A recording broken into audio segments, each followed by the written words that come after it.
హల్లెలూయా. Bible ఉన్న వాళ్ళు గమనించండి. సమయంలో బైబిల్ గ్రంథంలో ఒక మాట చదువుకుందాం. ఎఫెసీ పత్రిక 4వ అధ్యాయం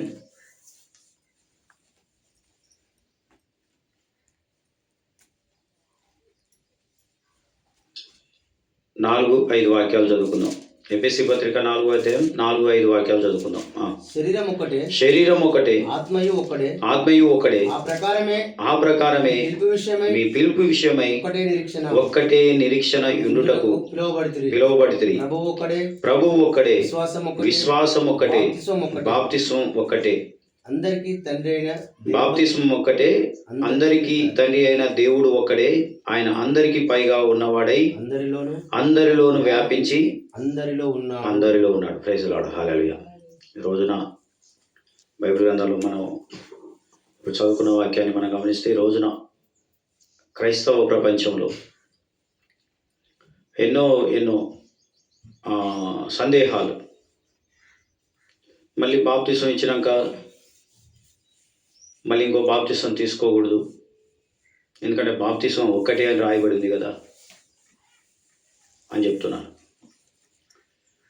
మరి ఒకసారి ఈ శాస్త్రులు, పరిచయులు వాళ్ళలో కొంచెం మంది ప్రభువును ప్రశ్నించడానికి వచ్చి ఒక మాట అడుగుతారు ఆయన్ని, నువ్వు ఏ అధికారం వలన ఈ అద్భుతాలు, ఈ స్వస్థ కార్యాలు చేస్తున్నావు? నీకు ఎవరిచ్చారు ఈ అధికారం? ఈ సువార్త చెప్పమని నీకు ఎవరు చెప్పారు? ఈ సువార్తతో నీకు ఏం అవసరం? సువార్త ఎందుకు చెప్తున్నావు? నువ్వు ఎవరు అని ఇలాగ నా ప్రశ్నించినప్పుడు ప్రభు అంటాడు, నేను కూడా మిమ్మల్ని ఒక ప్రశ్న అడుగుతా. దానికి మీరు సమాధానం చెప్పినట్లయితే మీరు అడిగిన ప్రశ్నకు నేను కూడా సమాధానం చెప్తా అని అంటాడు. యోహాను ఇచ్చిన బాప్తిస్మము పరలోకము నుండి కలిగిందా, మనుషుల నుండి కలిగిందా? దీనికి సమాధానం చెప్పండి. నేను కూడా ఏ అధికారంతో చేస్తున్నానో ఈ సేవ, ఈ సువార్త పరిచర్య నేను చెబుతాను. వాళ్ళు ఆలోచించుకుంటారు. మనం యోహాను ఇచ్చిన బాప్తిస్మం పరలోకం నుండి కలిగిందని చెప్తామా? మరి మీరు ఎందుకు నమ్మలేదు? పరలోకం నుండి దేవుడే పంపించాడు కదా, దేవుడే ఇప్పించిండు కదా బాప్తిస్మం. మరి మీరు ఎందుకు నమ్మలేదు? ఆయన ఎందుకు తీసుకోలేదు ఆయనతో బాప్తిస్మం మీరు, ఆయన ద్వారాగా అంటాడు. ఒకవేళ దేవుని ద్వారా రాలేదు, అది కలగలేదు, మనుషుల వల్ల కలిగిందనంటే మనుషులందరూ ఇది దేవుని వలన కలిగిందని నమ్ముతున్నారు. కాబట్టి ఇశ్రాయేల్ ప్రజలలో ఒకటి ఉంది పద్ధతి, ఏదైనా ధర్మశాస్త్రానికి, దేవుని ధర్మశాస్త్రానికి వ్యతిరేకంగా ఎవరైనా నడుచుకుంటే రాళ్లతో కొట్టి చంపేస్తారు. అది పాత నిబంధనలో ఉన్న పద్ధతి. కొత్త నిబంధనలో లేదు. పంటికి పన్ను, కంటికి కన్ను పాత నిబంధనలో ఉంది. ఒక పన్ను తీసేసినాక ఒక పళ్ళు రాలగొడితే పళ్ళు రాలగొట్టాలి, ఒక దెబ్బ కొడితే ఇంకో దెబ్బ కొట్టాలి. ఇది పాత నిబంధన. ఎందుకంటే శిక్ష లేనిది భయం ఉండదు. ఈరోజు నా పిల్లల్ని చూస్తే సార్లు ఏమంటారు అంటే కొట్టొద్దు, చేయొద్దని అని ఇప్పుడు ఏదో చెప్తున్నారు. మరి తల్లిదండ్రులు మా మాట ఇంటలేరు కాబట్టి మీరు కొడితేనే వాళ్ళు వింటారు, చదువుతారు అని ఒకటి ఉన్నది. అట్లనే పాత నిబంధనలో కూడా ఈ ఆజ్ఞలను వీళ్ళు అనుసరించడానికి ఒక శిక్ష ఉంటేనే భయపడతారని ఒక శిక్ష ఉంది. ఏమైనా తప్పు చేస్తే రాళ్లతో కొట్టడం ఇవన్నీ ఉన్నాయి. కొత్త నిబంధనలు వచ్చేవరకు ఈ కొట్టి చెప్తే వినట్లేడు, ప్రేమ చూపించి కొద్దిగా మారుద్దాం అనేది కొత్త నిబంధన. పాత నిబంధనలేమో పనిష్మెంట్ ఇవ్వాలి, భయంతో చేస్తాడేమని. కొత్త నిబంధన అంటే ప్రేమతో చెబుదాం, పనిష్మెంట్ ఇచ్చినా కూడా వినట్లేడు కాబట్టి ప్రేమతో తన మనసును మారుద్దాం అనేది కొత్త నిబంధన. ఆ కొత్త నిబంధన అంటే మన ప్రభు అయిన యేసుక్రీస్తు, ఆయన శిలువ మరణం, ఆయన త్యాగం, ఆయన ప్రేమ. కొత్త నిబంధన ఆయనదే, పాత నిబంధన కూడా ఆయనదే. మరి ఎందుకు 2 నిబంధనలు తీసుకొచ్చిండంటే, పాత నిబంధనలో శిక్ష ఇచ్చి, పనిష్మెంట్ ఇచ్చి, ఎప్పటికక్కడికి వాళ్ళని శిక్షించి మారుద్దామని చూసిండు. అంటే ఒక ఆజ్ఞ ఇచ్చాడు, ఆజ్ఞను అనుసరించిన వాళ్ళని శిక్షిస్తే భయపడి అనుసరిస్తారనుకున్నారు. కానీ వాళ్ళు అనుసరించట్లేరు, భయంతో అది చేయట్లేరు. అలాంటప్పుడు కొత్త నిబంధనలో తానే మనిషిగా పుట్టి తన ప్రేమను, తన త్యాగమును చూపించి ప్రేమతో మారవాలని అనేదే కొత్త నిబంధన. అప్పుడు ప్రభు అంటాడు, పాత నిబంధనను కొట్టివేయడానికి రాలే నేను, దాన్ని స్థిరపరచడానికి వచ్చాను. కష్టంగా ఉన్న ఆజ్ఞలను ఇష్టంగా మార్చడానికి. ఏ పనైనా చూడండి, కష్టంతో చేస్తే అది కష్టమే, ఇష్టంతో చేస్తే ఎంత కష్టమైనా అది కష్టం కాదు అన్నట్టుగా వాళ్ళు ఆలోచించారు. దేవుని నుండి కలిగింది బాప్తిసం అందామా, మీరు ఎందుకు నమ్మలేదు అంటాడు. మనుషుల నుంచి కలిగింది అన్నామా, ఈ మనుషులంతా దేవుని వలన కలిగిందని నమ్ముతున్నారు కాబట్టి వాళ్ళు తలా ఒక రాయి తీసుకొని కొట్టారంటే మనం చచ్చిపోతాం. మాకు ఎందుకు వచ్చిన గొడవ ఇది అనుకొని, ఇది ఎవరి వలన కలిగిందో మాకు తెలియదు అని చెప్తారు. ప్రభు కూడా అంటాడు, నేను ఏ అధికారంతో ఈ పని చేస్తున్నానో నేను కూడా చెప్పను. ఆమేన్, హల్లెలూయా. అక్కడ రాయబడింది ఏంటంటే, యోహాను ద్వారా కానీ యేసయ్య ద్వారా కానీ బాప్తిస్మం తీసుకోకుండా తృణీకరించి దేవునికి వారి పట్ల ఉన్న సంకల్పమును తృణీకరించిరి అని రాయబడింది బైబిల్లో వాక్యం. అంటే వాళ్ళు బాప్తిస్మం తీసుకొని ఉంటే వారిని ఏం చేయాలో అది చేసేవాడు దేవుడు. ఆ బాప్తిస్మమే తృణీకరించారు కాబట్టి ఆ సంకల్పాన్ని వాళ్ళు తృణీకరించారు. అంటే వాళ్ళకు ఆ దేవుని సంకల్పం చేసే మనసు రాలేదు, ఎందుకంటే బాప్తిస్మం తీసుకోలేదు. యోహాను అంటాడు, నేను మారు మనసు నిమిత్తము మీకు బాప్తిస్మం ఇస్తున్నా. ఈ బాప్తిస్మం గురించి మనం ఆలోచిస్తే విచిత్రంగా ఉంటుంది. యోహాను ఇచ్చేది ఎందుకంటే బాప్తిస్మం, మారు మనసు నిమిత్తం నీళ్ళలో మీకు బాప్తిస్మం ఇస్తున్నాను అని చెప్పాడు. మరి కొంతమంది వచ్చి బాప్తిస్మం తీసుకుంటుంటే మళ్ళీ ఆయన ఏమంటాడు తెలుసా, మారు మనసుకు తగిన ఫలాలు ఫలించండి. అక్కడ మనకు విచిత్రంగా ఉంటుంది వాక్యం. బాప్తిస్మం ఇచ్చేదే యోహాను, బాప్తిస్మం ఇచ్చేదే మారు మనసు పొందడానికి. మరి వాళ్ళు వచ్చి బాప్తిస్మం తీసుకుంటే మారు మనసు పొందుతారు కదా అని అంటే అట కాదు. మారు మనసుకు తగిన ఫలాలు మీరు ఫలించండి. అసలు ఫస్టే మీరు మారు మనసు పొందిరండి. మీరు శిక్షను తప్పించుకోవడానికి మేము ఏం చేశామో అట్లనే చేస్తాము, మేము ఇంతకుముందుకు ఎట్లా నడుచుకున్నామో అట్లనే నడుచుకుంటాము. మా ఇష్టాలను దేవుని కొరకు మేము పక్కకు పెట్టాం, మా ఇష్టం మాదే. కానీ ఈ బాప్తిస్మం ఏదైతే ఉందో అది తీసుకుంటే మాకు పరలోకంలో సీట్ కన్ఫర్మ్. పరలోకంలో మా స్థానం యాడికి పోదు, కాబట్టి బాప్తిస్మం తీసుకుంటే ఓ పని అయిపోద్ది అనే భావనతో కొంచెం మంది వస్తే ఆయన అంటాడు, మీరు మారు మనసు నిజంగా బాప్తిస్మం తీసుకోవాలి. నిజంగా ఇప్పుడు చేసినవన్నీ నేను విడిచిపెడతాను, ఇంతవరకు నా ఇష్టాన్ని నెరవేర్చానేమో ఇకపైన అట్లుండను, దేవుని ఇష్టాన్ని నెరవేరుస్తాను అనే ఒక తీర్మానంతో మీరు రాలేదు కాబట్టి, పరలోకము పోవాలి, నరకాన్ని తప్పించుకోవాలనే ఉద్దేశంతో వచ్చారు కాబట్టి మీకు నేను బాప్తిస్మం ఇవ్వను. మీరు ఫస్ట్ నిజంగా మీరు మారు మనసు పొంది నిజంగా మేము మారుతాము, మేము దేవుడు చెప్పినట్టుగా నడుచుకుంటాము అని అనుకున్నప్పుడు రండి, మీకు బాప్తిస్మం ఇస్తాను. ప్రైజ్ లార్డ్, హల్లెలూయా. కాబట్టి ఈ బాప్తిస్మం గురించి మన క్రైస్తవ సమాజంలో యేసయ్యను నమ్ముకున్న ప్రజలలో ఎన్నెన్నో సందేహాలు ఉన్నాయి. చాలా చోట్ల మేము పోయే ఈ సువార్త ద్వారా మేము వెళ్తున్నప్పుడు అక్కడికి వెళ్ళిన అక్కడక్కడ మన సువార్త చెప్పి ఈ పరిచర్య చేస్తున్నప్పుడు ఎవరైనా కొంచెం మంది వస్తారు. వస్తే మనకేంటంటే వాళ్ళకు దేవుని శరీరం, ఆయన రక్తము, విశ్వసించి మనం తీసుకుంటున్న ఆ రొట్టెనే ఆయన శరీరం అని, విశ్వసించి మనం తీసుకుంటున్న ఆ ద్రాక్ష రసమే ఆయన రక్తం అని మనం తీసుకుంటున్నాం చూడండి, అది మాకు ఇవ్వమని వస్తారు. వస్తే నేనేమంటానంటే, మీరు ఈ సంఘంలో బాప్తిస్మం తీసుకుంటేనే నేను ఇవ్వగలుగుతా. అంటే నేను ఆల్రెడీ బాప్తిస్మం తీసుకున్నానయ్యా. అంటే నాకేమనిపిస్తుంది అంటే, మనుషుల వలన కలిగే బాప్తిస్మం తీసుకున్నావో లేక దేవుని వలన కలిగే బాప్తిస్మం తీసుకున్నావో నాకు తెలియదు. యేసుప్రభువే చెప్తున్నాడు అక్కడ, పరలోకం నుండి యోహాను ఇచ్చిన బాప్తిస్మం పరలోకం నుండి కలిగిందా, మనుషుల నుండి కలిగిందా? మనుషుల నుండి కూడా బాప్తిస్మాలు కలుగుతున్నాయి.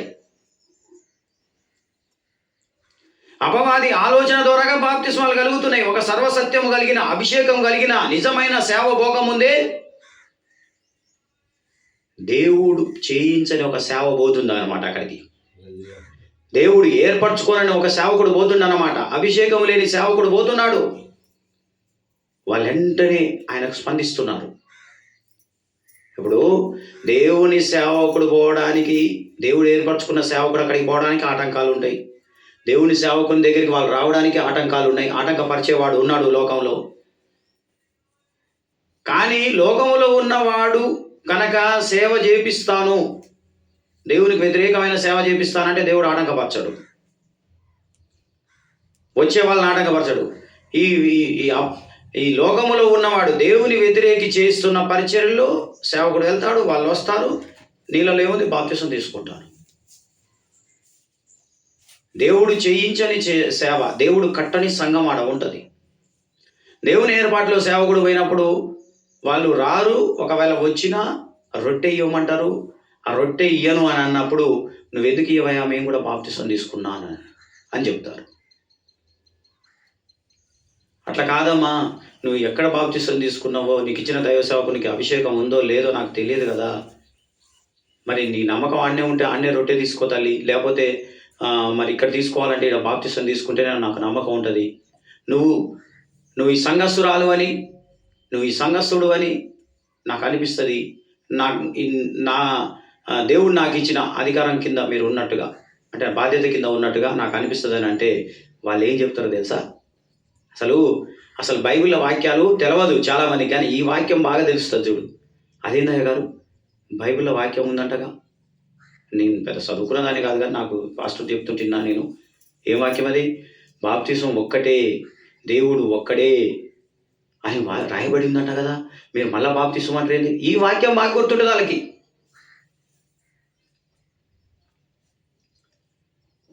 అందుకనే బాప్తిసం ఒక్కటే అనే దానికి ఇప్పుడు నేను చెప్తాను.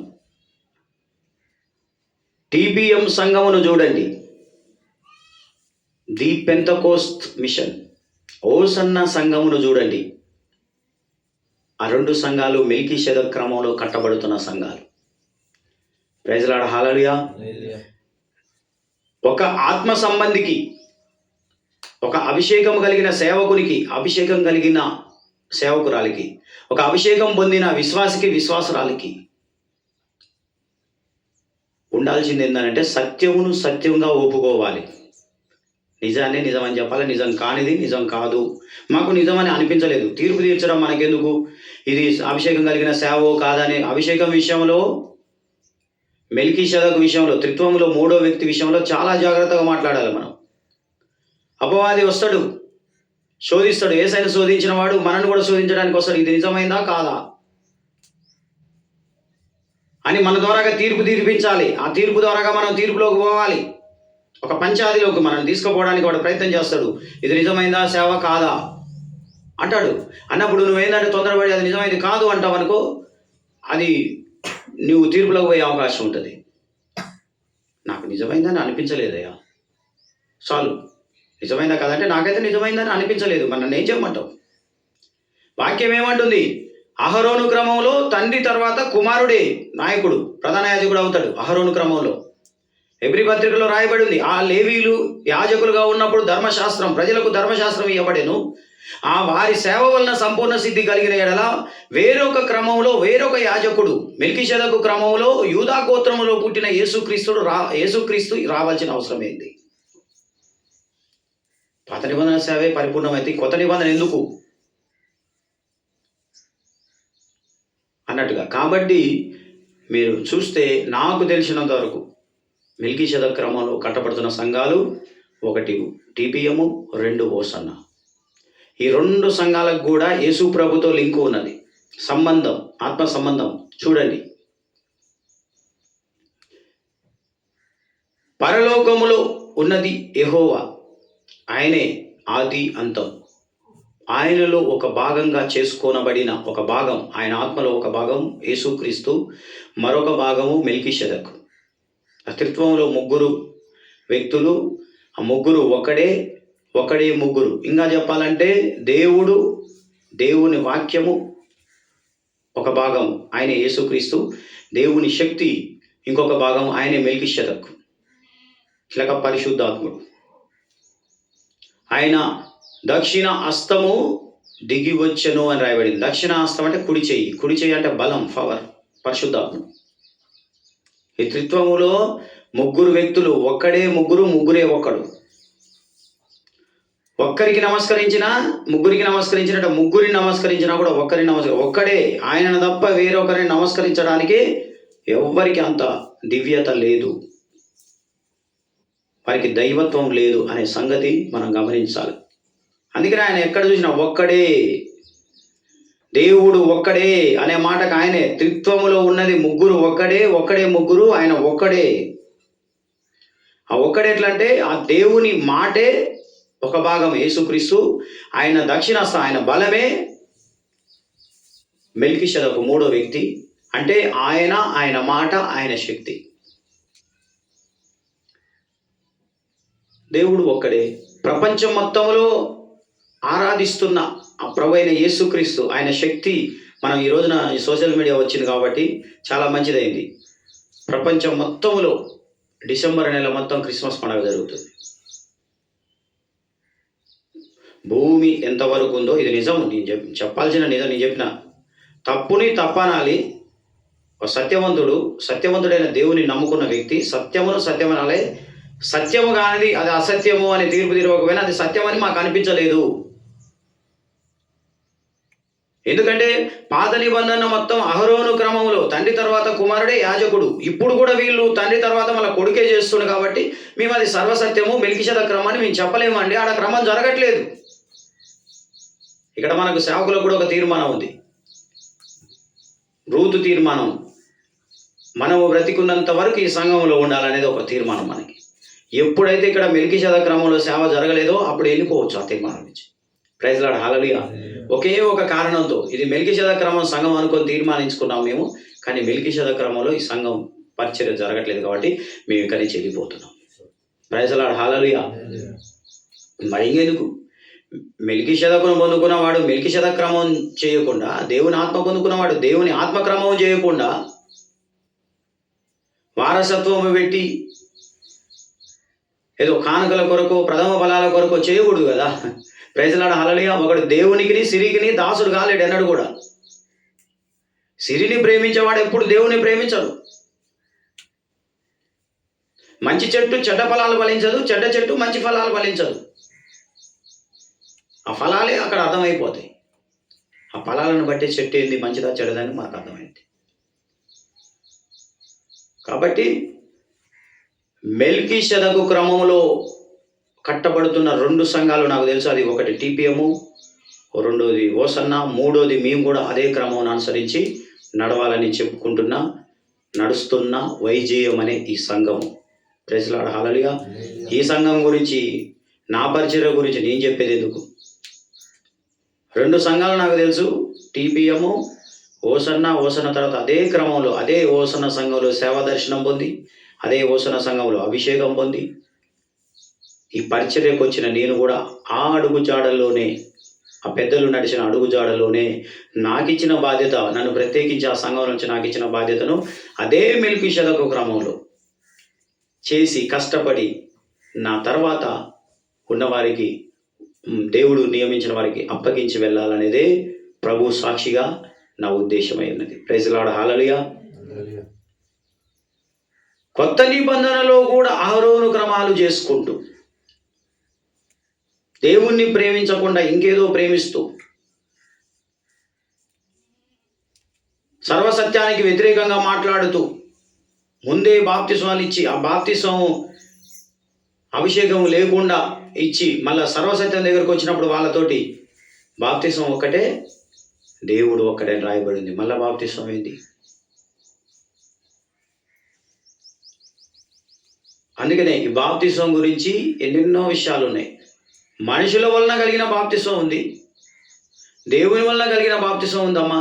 నువ్వు పొందిన బాప్తిస్వము దేవుని వల్ల కలిగిందంటే అక్కడనే రొట్టె తీసుకో. ఎందుకు మరి ఆడబడితే ఆడ రొట్టె తీసుకోవడం? రొట్టె తీసుకోవడం అంటే మామూలు మాట్లాడుకున్నారా? వాళ్ళ బరువు మొత్తం ఆ దైవ సేవకుడు మొయ్యాలి రొట్టె ఇస్తాయి. ఆ దేవునికి ఈ భక్తునికి మధ్యవర్తి సేవకుడు. నువ్వు దేవుడు చెప్పినట్టు వినకపోతే ఫస్ట్ దెబ్బ సేవకుడు కొడతాడు దేవుడు కోపం మీద. ప్రైజ్ లార్డ్, హల్లెలూయా. మరి రొట్టె ఇవ్వడం అంటే ఊరికనే కాదు, ద్రాక్షరసం వేయడం అంటే, కానుక తీసుకోవడం అంటే కూడా ఉత్తమ మాటలు కాదు. అది వాళ్ళు దేవుడని విశ్వసించి ఇస్తారు. దేవునికి ఇస్తున్నా, నేను సరాసరి డైరెక్ట్గా దేవునికి ఇవ్వలేను కాబట్టి ఆయన స్థానంలో నిలబడిన దైవ సేవకునికి ఇస్తున్నా, దైవ సేవకునికి ఇచ్చినా నేను దేవునికి ఇచ్చినట్టే అనే భావనతో ఇస్తారు. కాబట్టి అది మనం తినాలంటే దాని అర్హత మనకుందా? ఆ మంచి మనస్సాక్షి, నేను దేవుని కొరకే కష్టపడుతున్నాను, దేవుని సంఘము దేవుని చిత్త ప్రకారంగా ఉండాలని, దేవుని చిత్త ప్రకారంగానే మెల్కీషెదెకు క్రమంలో జరగాలని నేను చేస్తున్నాను కాబట్టి ఈ కానుకను నేను తినడానికి అర్హుణ్ణి. నీ మనసు ఎట్లా ఉందో నీ మనస్సాక్షి కూడా నీకు ధైర్యం ఇస్తుంది. నీ మనసు ఎట్లా ఉందో నీ మనస్సాక్షి కూడా నీకు ఎదురు తిరుగుతుంది. ప్రైజ్ లార్డ్, హల్లెలూయా. ఎందుకంటే వాక్యము సజీవమై బలము గలదై ఎటువంటి 2 అంచులు గల ఖడ్గము కంటే వాడిగుండి ప్రాణాత్మ శరీరములను ఎము కీలును మూలుగా వరకు దూరుతూ మన ఆలోచన మొత్తం పరిశోధిస్తూనే ఉంటుంది. నువ్వు ఏ క్రమంలో సేవ చేయాలనుకుంటున్నావో, నీ ఉద్దేశం ఏందో అని. అందుకని రాయబడింది వాక్యం, ఎక్కువ కూర్చుకున్న వాళ్ళకి ఎక్కువ మిగల్ల. ఏ రోజు ఆ రోజు మోషే గారు చెప్పారు, అయ్యా ఏ రోజు ఆ రోజు ఒక ఓమేరు మీకు చెప్పినాక కొలత ప్రకారంగా మీరు ఎంత కూర్చుకోవాలో తలకొక్కంటికి అంత తెచ్చుకోండి. మన్నా అనే ఆహారం అరణ్యంలో ఇశ్రాయేలు ప్రజలు ఉన్నప్పుడు వీళ్ళు ఒత్తి తెచ్చుకుంటారంట. కొంచెం మంది ఏముందిలే అని చెప్పేసి మామూలుగా దాన్ని ఎండ తీసుకొని ఆ సంచిలో పోసుకొని వచ్చి ఇంటికి వచ్చి వండుకుంటే, మామూలుగా తెచ్చుకున్న వాళ్ళు ఒత్తి తెయకుండా మామూలుగా తెచ్చుకున్న వాళ్ళు ఎంత తిన్నా కూడా అయిపోవట్లేదు. అది ఈ ఒత్తి తెచ్చుకున్న వాళ్ళు తోడుతా ఉంటే వాళ్ళ కడుపు వాళ్ళు పూర్తిగా తృప్తిగా తినకముందుకి అయిపోతుంది. మీరు అన్నం వల్ల కూడా చూడండి, ఒకసారి 2 సార్లు ఉండాల్సి వస్తుంది, ఒకసారి 3 సార్లు కూడా ఉండాల్సి వస్తుంది. అదే జనం, అదే వంట, అదే కుటుంబం. ఒక్కోసారి ఏమో వండేదే అయిపోదు, ఫస్ట్ వండేదే అయిపోదు. మరి అది చేయగలుగుతాడు దేవుడు. ఇన్ని విత్తనాలు వేస్తే పెద్ద పంట పండేటట్టు చేస్తాడు. నువ్వు కొద్దిగా కష్టం చేస్తే దాన్ని పెద్ద అభివృద్ధి చేస్తాడు. నేను అసలే చేయనంటే చేయలేడు ఆయన. ఈయన మాయ కాదు, మహిమ స్వరూపి. ఈయన మాయాస్వరూపి కాదు. ఆ మాయాస్వరూపి అనేవాడు ఒకడు ఉన్నాడు లోకంలో, వాడు చేస్తుంటాడు మాయలు. మొదట బహు త్వరితముగా దొరుకుతుంది స్వాస్థ్యము, కానీ తుదకు దీవెన నొందదు.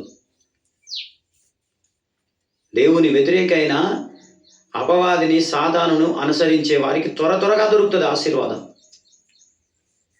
త్వరగా పోతుంది. మహిమా స్వరూపి అయిన దేవుని వాక్యం ఏమంటుంది, నీ స్థితి మొదట కొంచెముగా, ఇప్పుడు నీ స్థితి కొంచెముగా నుండి నన్ను తుదను నీవు మహాభివృద్ధి పొందుతావు. నీ అభివృద్ధిని ఎవరికి ఇంత కూడా కదిలించలేదు. ఆమేన్, హల్లెలూయా. అందుకనే తొందరపడి ఈ బాప్తిస్వం గురించి ఒక ఆలోచన ఇప్పుడు చెబుతాను నేను. మరి సర్వసత్యములో ఏమన్నా భాష గారు చెప్పారుగా, మెల్కీషెదెకు క్రమం అంటున్నారు కొత్త నిబంధనలో, పాత నిబంధనలో అయితే అహరోను క్రమం అంటున్నారు. మరి కొత్త నిబంధనలో కూడా ఉన్నటువంటి మీరు ఏదేదో సంఘాలు చెప్తున్నారో, ఇందాక మీకు చెప్తాను చూడండి. 3 నేను యేసయ్యతో మనకు అక్కడి నుంచి ఆత్మ సంబంధమైన అనుబంధం. మొట్టమొదట యేసుక్రీస్తు దేవుడు పంపిన, లేకపోతే దేవుడే మానవునిగా వచ్చిన ఒక నామము యేసు నామము. మానవునిగా వచ్చిన మరియమ్మ గర్భము ద్వారాగా పుట్టిన యేసు అనే నామం దేవుని యొక్క మానవ అవతారం. అంటే దేవుని నుండి యేసుక్రీస్తుకు 12 మంది శిష్యులు. దేవుని నుండి యేసయ్య నుండి 12 మంది శిష్యులు. 12 మందిలో తోమా గారు మన ఇండియాలో అడుగుపెట్టి మద్రాసులో పరిచర్య చేశాడు. తమిళనాడులో మద్రాసు పరిసర ప్రాంతంలో ఆయన సమాధి ఇంకా అక్కడనే ఉంది. ఆయన ద్వారా ప్రకటించబడిన సువార్త ద్వారా కట్టబడిన సంఘమే ది పెంతెకోస్తు. చెప్పిన చూడండి, సత్యాన్ని సత్యంగా మనం ఒప్పుకోవాలి. వాళ్ళు ఒప్పుకోకపోని, నిన్ను వాళ్ళు అంగీకరించకపోని, నువ్వు కూడా సత్యంగానే నడుస్తున్నావు. నిన్ను అంగీకరించకపోని, కానీ సత్యంగా నడుస్తున్నావు అని నువ్వు నిన్ను ఆయన అంగీకరించకపోయినా అతన్ని నువ్వు అంగీకరించాలి. మరి అదేంటి నిన్ను అంత సత్యంగా, నిన్ను సత్యమని ఒప్పుకోవట్లేడు అని అంటే, నన్ను ఆయన ఒప్పుకోకున్నా ఒకటేనండి, అతడు మాత్రం సత్యవంతుడే. ప్రైజ్ ది లార్డ్, హల్లెలూయా. అతడు సత్యంగా నడుస్తున్నాడు కాబట్టి నేను చెప్తున్నా. నేను అదే చెప్తున్నాను. యేసు ప్రభు తండ్రి నుంచి కుమారుడు యేసుక్రీస్తు పరలోకం నుండి భూమికి వచ్చిన యేసు అనే నామం. యేసుక్రీస్తు 12 మంది శిష్యులలో ఒకరు తోమా. మద్రాసు దాకా వచ్చిండు. ఆయన ద్వారా ప్రకటించబడిన సువార్త ద్వారా కట్టబడిన సంఘమే ది పెంతెకోస్తు, టీపీఎం. ఇప్పుడు మద్రాసులో ఉన్నది వాళ్ళ హెడ్ ఆఫీస్. నేను ఇంతవరకు చూడలే అది టీపీఎం సంఘాన్ని చూశాను, చర్చికి వెళ్ళాను, కానీ ఆ సంఘం పాదు. అప్పుడు ఇన్నముల్లూరు అన్నారు, ఇప్పుడు అడియార్లను, ఫస్ట్ అడియార్ అన్నారు, ఇప్పుడు ఇన్నముల్లూరునే ఉందంటే నాకు అది తెలియదు. హెడ్ ఆఫీస్ కూడా చూడాలని కోరిక. ఎందుకనంటే నా ప్రభు, నా రక్షకుడు నుంచి నాకు కలిగిన అనుబంధం కాబట్టి ఆ సంఘాన్ని ఒకసారి, ఆ పాదును ఒకసారి నేను చూడాలని ఆశపడుతున్నాను, టీపీఎం సంఘాన్ని. ఆ టీపీఎం సంఘములో నుంచి దేవుని సేవా పిలుపు పొంది ఆ సంఘములో నుంచి ప్రత్యేకించబడిన వారు నా ఆత్మీయ తండ్రి యేసన్న గారు. ప్రైజ్ ది లార్డ్, హల్లెలూయా. ఆయన ద్వారాగా నేను దర్శనం పొందుకున్న సేవ ఇది. వైజేయం సంఘం. వై అంటే యావే, జే అంటే జీసస్, ఎం అంటే మెల్కీషెదకు, తండ్రి కుమార త్రియేక దేవుని సంఘం అని అర్థం. Church, వైజేయం church. చర్చి మీద ఆ పేరు ఈ పేరు ఎందుకు ఉండాలని వైజేయం, త్రిత్వ దేవుని చర్చి సంఘం. ఇక మినిస్ట్రీ పరిచర్య పేరు న్యూ జెరూసలేం. మాకు సియోను దర్శనం లేదు, మీ వివాహమైన సేవకులం కాబట్టి, నేను కానీ నాతో ఉన్న సేవకులు కూడా వివాహమైన వాళ్ళు. వివాహం అయితేనే ఇందులోని సేవ.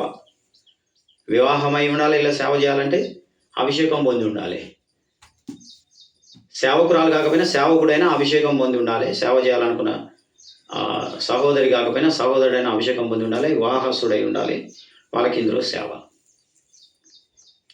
నాకైనా వారికైనా సియోను దర్శనం మాకు లేదు కాబట్టి యెరూషలేము వెళ్ళొచ్చు అభిషేకం పొందిన వాళ్ళు. గొర్రెపిల్ల జీవగ్రంథంలో పేరు రాయబడడం అంటేనే గొర్రెపిల్ల ఇచ్చే బాప్తిసం పొందడం. నా వెనుక వచ్చేవాడు నాకంటే శక్తివంతుడు, ఆయన పరిశుద్ధాత్మలోను అగ్నిలోను బాప్తిసం ఇచ్చును. యోహానేమో మారుమనసు నిమిత్తం బాప్తిసం ఇస్తున్నాడు, యేసు ప్రభువేమో ఆత్మలో బాప్తిసం ఇస్తున్నాడు. అంటే ఆ గొర్రెపిల్ల బాప్తిసం పొందితే మనం గొర్రెపిల్ల జీవగ్రంథంలో మన పేరు రాయబడుతుంది. అభిషేకం పొందిన ప్రతి ఒక్కరూ యెరూషలేము వరకు వెళ్ళడానికి అర్హులు. మాకు యెరూషలేము వరకు అయితే మేము వెళ్ళవచ్చునని ఆశించవచ్చునని మాకు ఉన్నది కాబట్టి మాకు సియోను దర్శనం లేదు. సియోను ఇస్తానని మాకు దేవుడు చెప్పలేదు.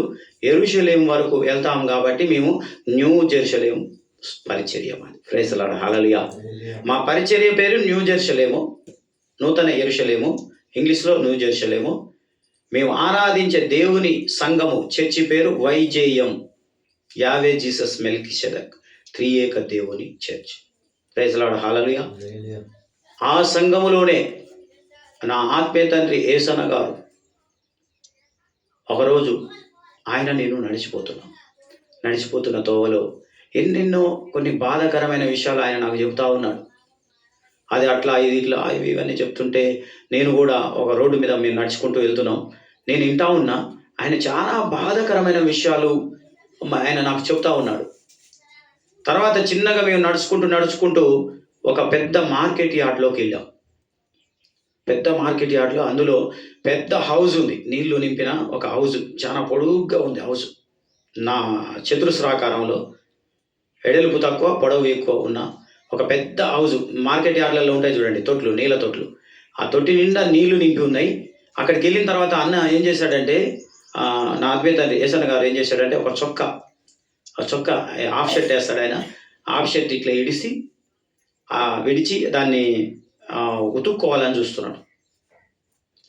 ఆ చొక్కా ఉతుక్కోవాలని చూస్తున్నప్పుడు నేను అడిగిన, అన్న నేను ఉతుకుతాను ఇవన్నా, అన్న కొంచెం నేను ఉతుకుతాను అంటే, పర్వాలేదు నేను ఉతుక్కుంటాను.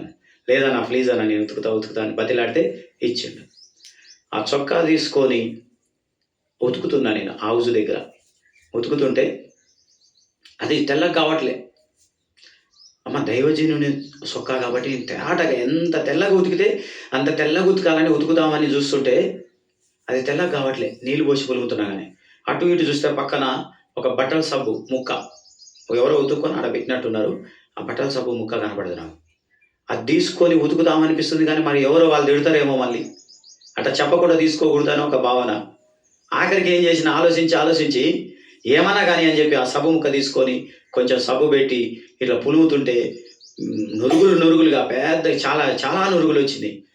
దాన్ని పులిమి ఆ నీళ్ళలో తీసేస్తే తెల్లగా అయింది చొక్కా. తెల్లగా అయ్యి ఆరేద్దామని అనుకొని అన్న ఉండేవని చూస్తే అన్న నాకు అవ్వాలి. ప్రైజ్ లార్డ్, హల్లెలూయా. అప్పుడు అనుకున్న ఆయన నాకు అప్పగించిన ఆ చొక్కా ఉతికేటటువంటి పరిచర్య, ఆయన సేవలో కొంత భాగం. తర్వాత సేవ, నేను సంఘంలో ఉన్నట్టు ఒక దగ్గర సేవ చేస్తున్నట్టు, ఆ సేవకుడు ఇంకొక సేవకుడు వచ్చి నా నెత్తి మీద చేపెట్టి ప్రార్థన చేస్తున్నట్టుగా అటు నాకు దర్శనం ఉంది. పిలవబడి పంపబడాలి అపొస్తలుడు అంటే. ఈ రోజున క్రైస్తవ సమాజంలో వాళ్ళంతటా వాళ్ళు సేవలు చేస్తున్నారు. ఏది దేవుని ప్రేరణనో ఏది అపవాది ప్రేరణనో అర్థం కాకుండా ఉంటున్నారు. ఒక్కొక్క ఆయన అంటాడు, నన్ను కూడా సేవకు పిలిచిండు దేవుడు అని. పిలిచి పంపబడాలి సేవకుడు, ఆ ఊర్లోకే వస్తాడంట. ఇప్పుడు ఎవరైనా పిలిచి పంపబడాలి కదండి సేవకుడు. ఇప్పుడు నువ్వు ఆడ ఉంటే ఇసుంట రాని పిలిచి మళ్ళీ ఆడికే పొమ్మంటే అర్థమేముంది? ఇంకా పంపినట్టే అంటున్నా నేను. ఈ మాట అంటే కొంతమంది ఏమంటారు, ఆయన స్వదేశం వల్ల ఇతుడు కాదు కాబట్టి వేరే దేశం పోవాలి, మీరు కూడా వేరే దేశం పోవాలని ఈ మాటలు మాట్లాడుతారు. పౌలు ద్వారాగా దేవుడు మాట్లాడినప్పుడు దమస్కు మార్గములో కొత్త నిబంధన పౌలుగా మారిన సౌలు ఆయన వెళ్తున్నప్పుడు ప్రభు ఏం చెప్పి, నిన్ను దూర ప్రాంతంలోకి పంపిస్తా అన్నాడు. వేరే దేశానికి పంపిస్తా అన్నాడా? అపొస్తల కార్యంలో చూడండి, ఆయన దమస్కు మార్గంలో పిలిచి మరి అక్కడక్కడ కూడా సువార్త చెప్పిండు. ఆయన ఎక్కడ పిలువబడ్డాడో అక్కడ కూడా సువార్త చెప్పిన తర్వాత నిన్ను దూర ప్రాంతానికి పంపిస్తానని అన్యజనుడు పంపించాడు. వేరే ఊరు కాదు, కొత్త వారి దగ్గరికి, బంధువుల దగ్గర నుంచి, తండ్రి ఇంటి నుంచి కొంత దూరం వెళ్ళాలి. కానీ తండ్రి ఇంటి నుంచి వెళ్ళాలి. యేసు ప్రభువును తన సహోదరులే అంగీకరించరు. ఇది క్రైస్తవ మార్గంలో ఈ రోజున చాలా సందేహాలు ఉన్నాయి. చాలా దేవుని వాక్యానికి సంబంధం లేకుండా నడుస్తున్నారేమో అనే అభిప్రాయం నాలో ఉంది. ప్రైజ్ లార్డ్, హల్లెలూయా. కాబట్టి ఈ రెండు సంఘాల గురించి నేను చెప్పాను చూడండి. యేసు ప్రభు, యేసయ్య ఫస్ట్ తండ్రి ఆలోచన, నేను భూమి మీదకి వెళ్ళాల్సిందే, మనిషిగా జన్మించాల్సిందే అనే ఒక ఆలోచన. ఆయన యేసు అనే నామంతో వచ్చాడు, శిలువలో మరణించాడు, 12 మంది శిష్యులను ఏర్పరచుకొని తోమాను కూడా సేవకులందరినీ ఆయన ప్రపంచం మొత్తం వెళ్ళి, సర్వసృష్టికి వెళ్ళి ప్రకటించండి అని చెప్పాడు. దేవుడు అన్నవాడు ప్రపంచం మొత్తం చెప్పాలి. దేవుడు ఒక్కడే అని చదువుకున్నాం కదా, బాప్తిసం ఒకటే అని. దేవుడు ఒక్కడే కాబట్టి, మనుషులందరికీ ఒకటే కాబట్టి ఆయన ఏమన్నా అనుకుంటే ప్రపంచం మొత్తానికి చెప్పాలి. అప్పుడు ఆయన దేవుడు అని నమ్మడానికి మనకు అవకాశం ఉంటుంది. ప్రపంచం మొత్తం ఆయన శక్తి తెలవాలి. అప్పుడు మనం దేవుడు మొత్తం ఆయన దేవుడు అని నమ్ముకోవడానికి మనకు అవకాశం ఉంటుంది. లేకపోతే ఎందుకంటే ఆయన పుట్టిండు, ఎక్కడో కాడ స్వార్థ చెప్పిండు, వెళ్ళిపోవచ్చు కదా. 12 మంది శిష్యులను ఏర్పరచుకొని అక్కడ చెప్తాడు మత్తయి సువార్తలో లాస్ట్లో, మీరు సర్వ సృష్టికి వెళ్ళి తండ్రి యొక్కయు కుమారుని యొక్కయు పరిశుద్ధాత్మని యొక్క నామంలో బాప్తిసం ఇస్తూ సమస్త జనులను నాకు శిష్యులుగా చేయండి. వారిలో ఒకడైన తోమ మన భారతదేశంలో అడుగుపెట్టాడు. అక్కడ సువార్త ప్రకటించిన ఆ తమిళనాడులోనే, ఆ మద్రాసు పరిసర ప్రాంతంలోనే ఆ సువార్త ద్వారా కట్టబడిన సంఘమే దీపెంతెకోస్తు, TPM. అందులో నుంచి ప్రత్యేకించబడిన వారు యేసన్న గారు, ఆయన ద్వారా కట్టబడిన సంఘం ఓసన్నా మినిస్ట్రీ.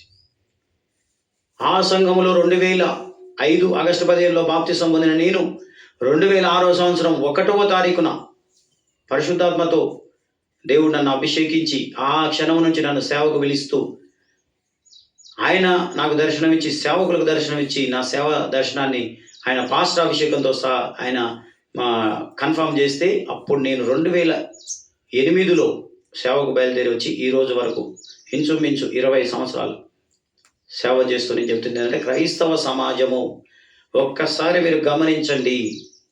మీరు చేస్తున్న సేవ సరి అయిందేనా? మీరు నడుస్తున్న నడక సరి అయిందేనా? మీకు కలిగిన ప్రేరేపణ దేవుని వలన కలిగిందా, అపవాది వలన కలిగిందా? నువ్వు చేస్తున్న సేవ దేవుని వలన కలిగిందా, అపవాది వలన కలిగిందా? నువ్వు పొందిన బాప్తిసం దేవుని వల్ల కలిగిందా, అపవాది వలన కలిగిందా? ఒక్కసారి ఆలోచించు దైవ సేవకుడా, ఒక్కసారి ఆలోచించు. విశ్వాసురాల, దేవుని కుమారుడా, దేవుని కుమార్తె, దైవ సేవకుడా, దైవ సేవకురాల, నువ్వు చేస్తున్న పరిచర్య నువ్వెవరో నాకు తెలియకపోయినా ఆత్మీయ ప్రేమతో నేను మీతో చెప్తున్నా, ఈ యూట్యూబ్ ద్వారా, ఈ సోషల్ మీడియా ద్వారా నా మాటలు మీరు వినుంటే ఒక్కసారి మీరు ఆలోచించండి. ఇప్పుడు కొత్త నిబంధనలో దేవుడు చేస్తున్న పరిచర్య మెల్కీషెదకు క్రమమే. ఆమె హల్లెలూయా. జనాలను చూసి మురిసిపోకండి. ఆడికింతమంది వస్తారు, వీడికింతమంది, జనాలను చూసి మురిసిపోకండి. స్వస్థతలను చూసి నమ్మకండి. అంత్య దినాల్లో అనేక మంది అబద్ధ ప్రవక్తలు వస్తారు, సూచక క్రియలు చేస్తారు. నువ్వు పొందిన స్వస్థత ఒక్కటే పరలోకం నేను తీసుకుపోదు. నువ్వు సంపూర్ణ పరిశుద్ధుడివి, సంపూర్ణ పరిశుద్ధురాలివి కావాలి. ఎందుకంటే సంఘము క్షేమాభివృద్ధి చెందుటకును, పరిచర్య ధర్మము జరుగుటకును ఆయన ఏం చేశాడు? కొందరిని అపోస్తలులుగా, ప్రవక్తలుగా, సువార్తికులుగా, కాపరులుగా, ఉపదేశకులుగా నియమించాడు. సంఘము సంపూర్ణ పరిశుద్ధత పొందుటకు. అక్కడ రాయబడింది, పరిశుద్ధులు సంపూర్ణులుగా ఉండటకు. పరిశుద్ధత మాత్రం సరిపోదు. ఒక చెట్టు కాయ ఫస్ట్ దోరగా కచ్చగా ఉంటుంది, తర్వాత దోరగా కొద్ది కొద్దిగా పండుకుంటూ పూర్తిగా పండుద్ది. ఇది గమనించండి. మళ్ళీ ఒకసారి చెప్తున్నా, మనం దేవుని నమ్మినామంటే మనం ఎక్కడ ఉన్నామో, యెహోవా దేవుడు 2000 సంవత్సరాల క్రితం ఆయనే మానవ స్వరూపిగా యేసుక్రీస్తుగా వచ్చాడు. ఆయన అప్పగించిన సేవ 12 మంది శిష్యులకు అప్పగించాడు. అందులో ఒకరు తోమ. ఆయన మన దేశంలో అడుగుపెట్టాడు. తమిళనాడు ఆయన సువార్త ద్వారా కట్టబడిన సంఘం దీపెంతెకోస్తు. దాని నుండి వచ్చింది హోసన్న. హోసన్న నుండి ఎంతమంది పిలుపు పొందారో, సేవ దర్శనం పొందారో, ఇంకా టీపీఎంల నుండి ఇంకెంతమంది పొందారో నాకు తెలియదు. ఇది తోమ ఒక్క శాఖ గురించి చెప్తున్నా. ఇంకా 11 మంది శిష్యులు ఉన్నారు తోమ కాక. వాళ్ళలో ఏమేం పేర్లు ఉన్నాయి, వాళ్ళ ఏమేమి సంఘాలు కూడా నాకు తెలియదు. కానీ ఈ యొక్క లింకు యేసుక్రీస్తు